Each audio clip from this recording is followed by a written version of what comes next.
probably the rest of my life, there's going to be moments where you look back and you just kind of like, wow, that really happened.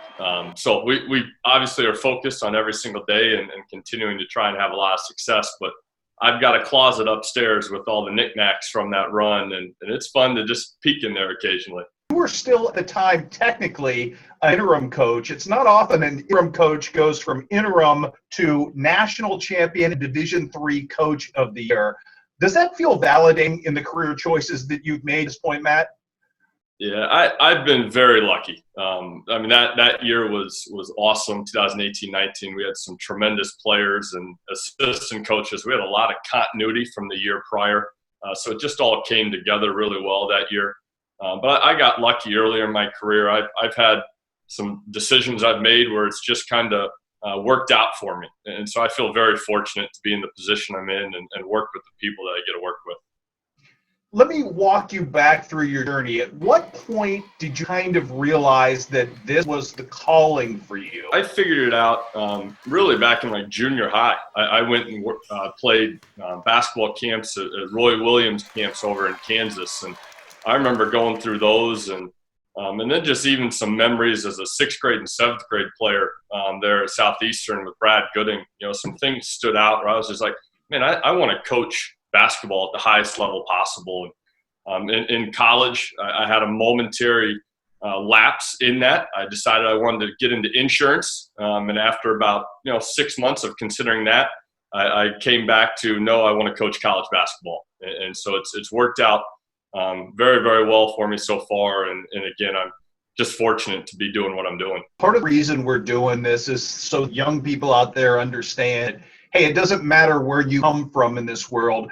There's no impediment because of where you're from to rising as high as you want in whatever your chosen field of endeavor is. Growing up where we grew up, and obviously, this is 10, 12 years ago for me, but that area of the country, just some of the work ethic things that are instilled in you from a young age in the tri-states, I think that serves us well. You've interviewed a lot of great people on these pieces the last few weeks, and I think that work ethic piece was instilled into all of us growing up down there in Western Illinois.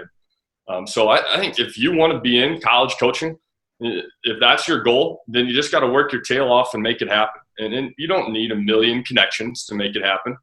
You just need to be a genuine person, develop some skills and make a little bit of a door opening for yourself. And then when that door opens, kick it all the way down and go take what you want. You have been kind of blessed coming from a small community and being surrounded, as you touched on a little bit earlier, by Hall of Fame people in your life along the way. Greg Bisher's going into the Hall of Fame this year. Mike Frey is Mike Frey. You played baseball for Dave Swicegood. I mean, how influential are those things even now in the life that you're leading? Yeah, again, I think that's something that as you're going through it, you don't fully understand what you're around. We knew we had something somewhat special there at Southeastern. We always won in every sport that you played, but you never really as a kid knew why. Like you just like, okay, we're good. Like you win. But looking back, now I appreciate just what those people were doing for all of us in that community. You mentioned several there that had an impact on generations. I mean, Coach Swicegood, find somebody that doesn't know Coach Swicegood. Those people had a huge impact on my life, and it's awesome to see them continuing to get recognition for what they've done.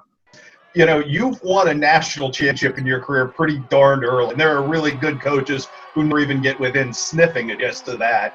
Does it change you a little? Does it make you hungrier for that? It was the vision for our program since day one. Like the league that we're in is the best Division III league in the country. It's combined to win 13 national championships now at Division III level. So that's the standard that was established for us. The one we won in 2019 was the first at Oshkosh, but it wasn't the only one that we want to win. Our vision has always been to compete for multiple of them. And so as a coach, probably the biggest thing is it's taught me, things that have to happen on a daily basis in order to get back there. One of the biggest things is if you only focus on the end goal, you're probably not going to enjoy the daily things as much. You've got to try and enjoy everything that you do. And then the end is that much more enjoyable as well.